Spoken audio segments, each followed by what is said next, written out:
Hello everybody, and you're very welcome to episode 61 of the Chesterfield of Dreams. It's the beginning of season 3 in the Premier League and my 10th season in charge of the Spyrites overall, and it's going to be another manic year as judging by the bookies fees, we are 300 to 1 to win the league, which is better than the 1,000 to 1 we had before, and we're above Middlesbrough and Huddersfield in the predictions game played by the media. But you can see the 5 dominant teams of last year are represented in the Premier League Team of the Year, but that kind of does Sunderland a bit of injustice as how good they were last year. But let's just take a look at some of the results from the opening day of the Premier League, which is before our kick-off time. You can see it's the relegation threatened Everton on top of the league. They were just one game away from disaster last season, but now they find themselves top by virtue of goals scored and alphabetical order, so bad luck to Liverpool there. Other winners today were Leicester, Norwich and Watford. Chelsea, Huddersfield, Arsenal and Manchester City all drew. Chelsea in particular will be aghast that they dropped 2 points to Huddersfield, so that means the likes of Sunderland will be disappointed they lost and Fulham lost, so some big names have been beaten on the opening day, but there are some that are yet to play, including Chesterfield and Manchester United. Yes, of course, it would be me who will get the toughest start of the season away to the champions, and their Old Trafford fortress is one I've never managed to earn a success at, either through a goal scored or anything close to win. So last season we were demolished 5-0 at this stadium last year, but we did get one goal against them at home, heading into the January transfer window conclusion. We did get one goal against them, but we conceded 3, so we are never likely to win. So we need to replicate this kind of performance from 2021 where we only lost 2-0, but it's imperative that we get a goal and try and get something out of United as best we can. They had a pretty short pre-season, and they haven't played since the 13th of August when they lost on penalties in the Community Shield. So for whatever reason, we start the league campaign on the 26th of August as opposed to the much earlier start time of the 13th of August. So very bizarre how the league has been pushed so far back. But Manchester United have been without a game for 2 weeks, whereas Chesterfield, we have played every week since our pre-season began. And here's a quick look at those results. We lost our opening 2 games in a Czech Republic tour.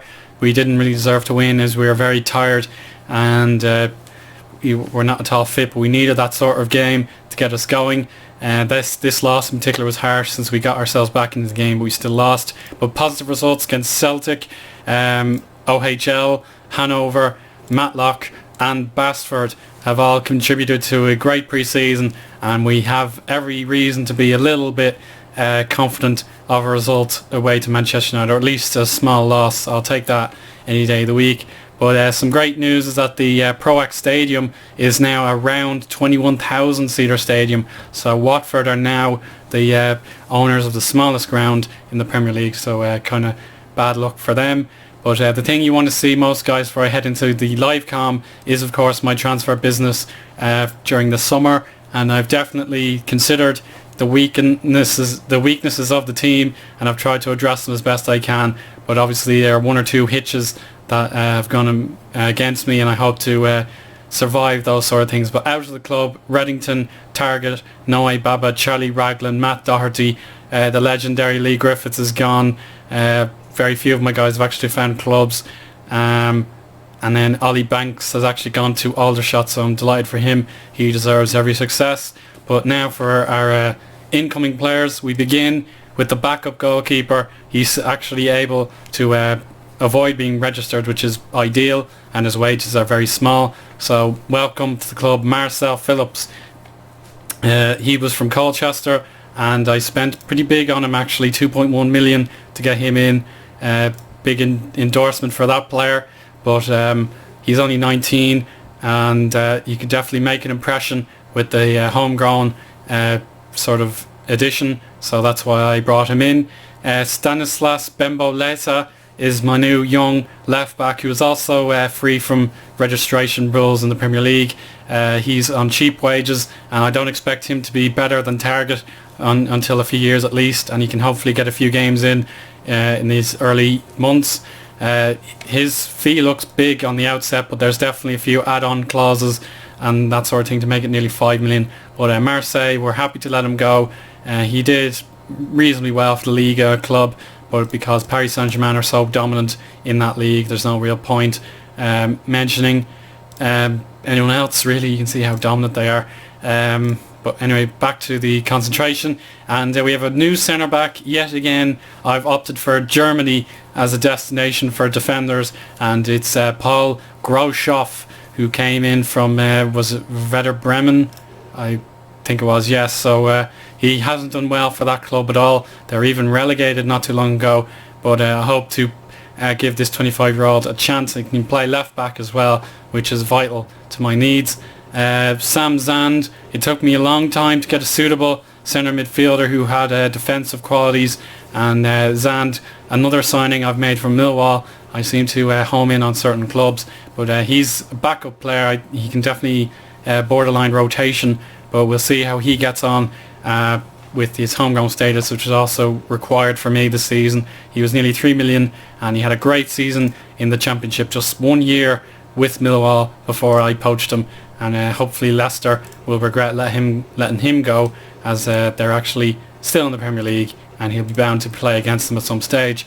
Now, I've actually delved into the free transfer market for the first time in a very long time. I've learned how to make it work a little bit better by using players' current reputation into the search criteria, and I turned out a real gem here. His name is Henrik Gulden. He came from Red Bull Leipzig, from now the Bundesliga, and he's an ideal backup in the left wing and left back positions. He's well rounded, got a strong left foot for crosses and corners. He can defend not well, to be honest, but we'll live without that. But he's got the physicals we need, and he's got reasonable technique, and he'll certainly keep his mentals in check. He's nothing really out of order there. The worst you've got is 10, but left back really is just a sort of last case scenario sort of thing, but it's an ideal signing since we're a little short on wingers. And then, because we let go of so many defenders, I needed Donovan Daniels, the captain of Montserrat. He's here on a free transfer as well.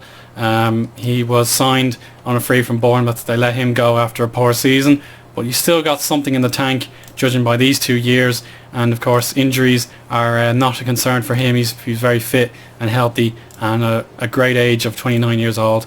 So that is ideal, but he'll definitely be serving his country on international duty more often than not. And last but not least, probably my very best signing, saved till last. His name is Mohamed Abdul Rahim Ahmed. He's an Iraqi who played in Sweden, so he had no issues with the citizenship or anything like that. I didn't have to get a work permit from, as he's been in Sweden his whole career. And the AIK have actually a bit of a spoiled of riches with strikers, so I decided to plough in for the Iraqi and see what was what.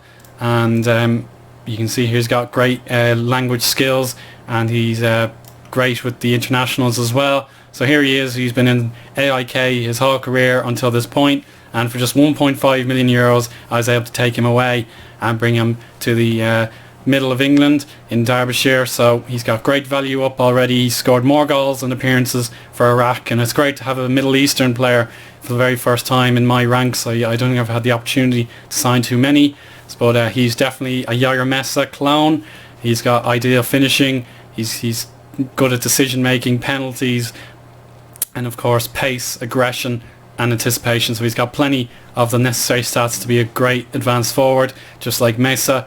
But now it's time for the livecom that will hopefully turn into a success rather than a failure. It's been too long to suffer against the champions of England, and with this team I hope to get us off to a good start. But disaster to my midfield in particular. I'm taking a big gamble here, playing a 4-2-3-1 or 4-1-2-2-1 with Loftus-Cheek and of course Rasmus Stephenson out of this game. I'm kind of clutching at straws here, but if I have to, I'll go back to that cheeky 5-4-1 and try and grind out a result if I can. But I will see you guys at the match screen for this massive live com to start the Premier League season.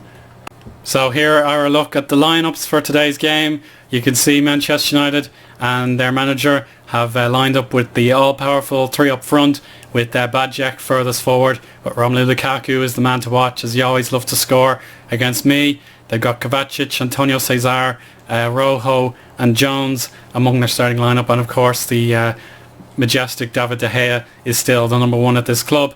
Luke Shaw, Bruno Fernandes, Jonathan Tah, etc. on the bench.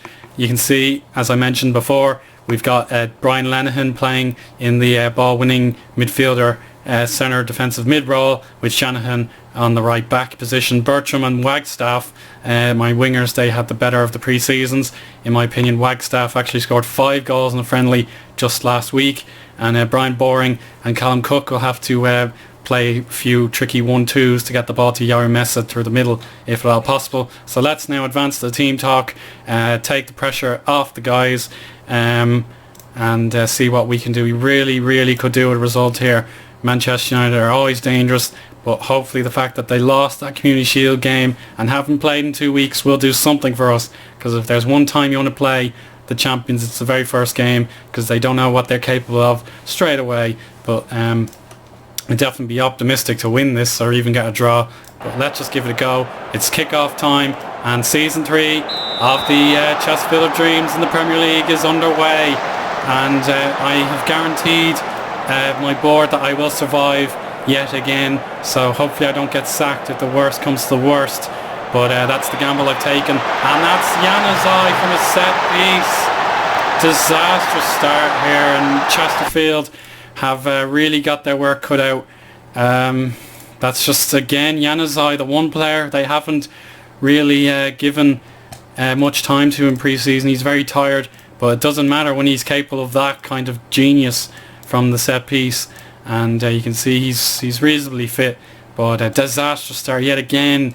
We cannot keep a clean sheet from a free kick or anything like that against Man United, but we may have to go back to 5 at the back. You can see their midfielders are well ahead of ours.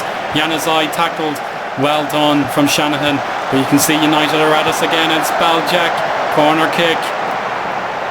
Not a single shot on target, but they've only had 3 in 15 minutes, which is a little bit more positive than it was last season. It's Januzaj from the corner, but Callum Cook is able to clear. Frustration obviously for our strikers, they're not getting fed. Or Januzaj to Sutar, cleared. Genie Mac, we have to do something about this, guys, come on. I know, no pressure, but you have to do better than this. Get something on the board. Don't leave it to the second half like you sometimes do. But it's United again. The champions are ruthless. And Muller, back in between the sticks, makes a save from 20 yards out. And Januzaj hits the head of Grass shot with his cross, and he's won another corner. It's all about Man United here at Old Trafford. The fans expect, and it's a corner off our defender again. And it's cleared backwards, and Wagstaff may be able to get forward. It's a hopeful long ball, which is anything but good enough.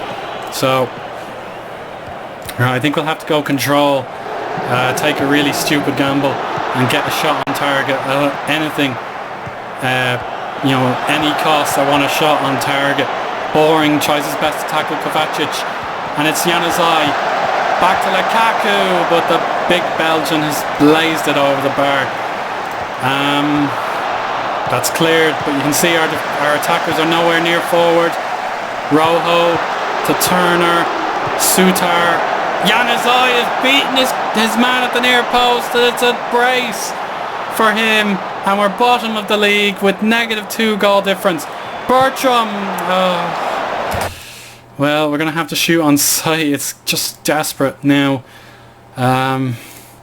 Goodness sake. Well, I think we've lost yet again, it's safe to say, but I'd love to see a goal before half-time, and it looks like United are getting a little bit complacent. That's hit the bar from Syra, and it's fair to say United would have been cruelly done there if they conceded, but we really need to get something moving here. And there's Balcek. Oh, he just needs to square it, and he's failed to do so, and Boring with the outstretched leg is going to get cautioned for that foul, and it's in a really dangerous spot, really dangerous, and you can see Januzaj has a glint in his eye, and it's Rojo, free header, and he should have scored. And half time is upon us. It is 2-0 United, and I think we have to slaughter them for that. I think Yair Messa will have to come back and be a deep lying forward, and maybe Tom Bertram can support and leave Wagstaff to attack. But Cook, God bless him, he's doing his best, but you know, we can't really help it sometimes. United have prepared properly for the season and we haven't caught them out, but we'll go back to work the ball into the box, and maybe just run at the defence. We'll see what that can do for us, but we need to do better, guys. We're no use bottom of the league after the first day. Doesn't matter who we're playing, we can't afford to be bottom of the league undisputedly, and it is us on the TV. We're the last team to play in this Saturday evening, and for goodness sake, Brian Boring is injured. Talk about a lack of resources in midfield. That means Ronnie Pinho has to play, and that's a big shame for Brian Boring. It's a big year for him. He will be a homegrown player at the end of the season, and we really want to see him shine before he has to become a registered player. And it's definitely a one-sided affair as Kovacic shoots wide. I'm not going to make a change just yet, but Grauschop has won the ball, and he's given it away through that bad pass, and Lukaku, 2 shots at the goal, and it's saved twice by Muller. And Balcek off the line. Bertram has to go on the run here. He's doing really well before Sutar just tackles the ball away. And Bruno Fernandes is on, so we'll mark him as soon as we can. Where is he? Fernandes, yeah. So he's a danger, and he has to be supervised with great caution, straight away really. Gonna make another change, and unfortunately it's Wagstaff looking quite tired, so I'm gonna give the benefit to Stephen Kinsella, see what he can do, but he really doesn't have much to build upon. We need a goal without any shadow of a doubt. United are far too dominant in the form they're in. That's a fantastic goal kick. Well, it was more of a free kick, but now it's turned around. 3-0. And Balcek has made us pay with the Route 1 ball, and that's curtains yet again. It's just a disaster. But let's at least try and get a goal, reduce that goal difference. Here's Bertram. He's beaten 2 defenders, cleared Ronnie Pinho, and Mesa from open goal. Oh, it's just 6 yards out and he missed. That's not like the Yarrow I know. So we're going to take him off and give a debut to Mohamed Ahmed just for 14 minutes or so, see what he can do. Or 16 minutes, I'm getting my head mixed up. So Mohamed is on, and we're going to at least try and score here. We got 1 shot on target, it should have been a goal, but we're just a class behind Manchester United, and we got what we deserve. Brian Lanhin's done very well, but United won a 4th. And Januzaj couldn't curl it. So at least it's another year before we have to come back. But it's just another learning curve for the guys. If we're ever going to win a trophy, we're going to have to beat the champions of England at something. And that's a trip, but we've gotten away with it. And Januzaj to Sutar, Fernandes, Shaw, Sutar, good tackle, but it's only to another United player, and that's going to be 4-0. Oh, thankfully not. It was a good save from the goalie. And Phil Jones has forced a corner. Januzaj to take. It's bounced in the box, but Syra clears.